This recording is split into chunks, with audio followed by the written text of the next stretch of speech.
ॻाल्हि अॼु हुन तमामु सख़्तु ॿोली ॻाल्हाई आहे फवाद चौधरी तमामु सख़्तु ॿोली ॻाल्हाई आहे त सही इस्टेब्लिशमेंट खे सियासी फ़ैसिला करण जो रत जेको आहे उहो मुंहं सां लॻी वियो आहे, ज़बान सां लॻी वियो आहे।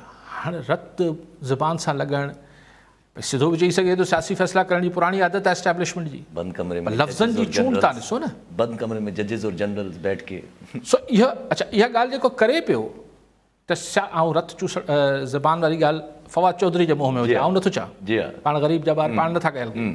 आउं त चाहियां थो त जेको हीअ ॻाल्हि आहे त सियासी फ़ैसिला इहे छा असांजी इस्टेब्लिशमेंट ऐं जुडिशरी न कया आहिनि छा माज़ी में? पाण बि पूरी तारीख़ भरी पई आहे, पूरी तारीख़ भरी पई आहे। कॾहिं सिधी रीति कया अथनि साम्हूं वेही करे, चाहे अयूब ख़ान हुजे, यहिया ख़ान हुजे, ज़ियाउल हक़ हुजे या मुशर्रफ हुजे, कॾहिं पसे पर्दा कया अथनि, हिन को राज़ न आहे। इमरान ख़ान फवाद चौधरी इहो छो नथो ॿुधाए त 2018 में खेनि बि आणींदड़ केरु हुआ?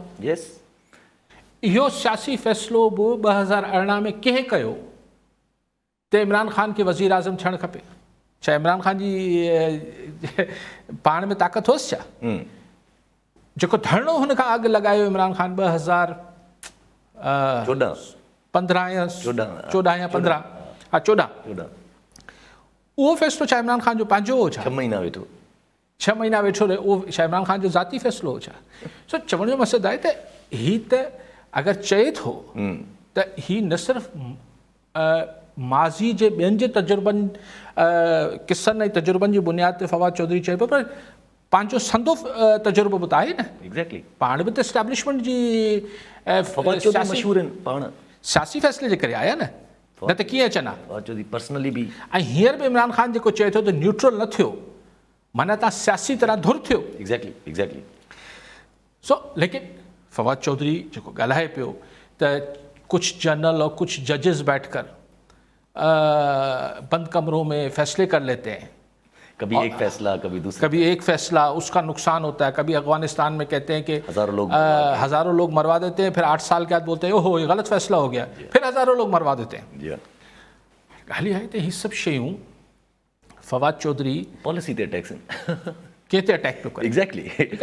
ऐं जुडिशरी ऐं हुनखे ऐं चए भाई जब किसी को लफ्ज़ इस्तेमाल कई, जब किसी को जजी करनी है, माना जज थियणो आहे, या किसी को कमीशन पास करके फौज में जाना है तो फिर सियासत ना करे ना, और सियासत करनी है तो वो ना करे।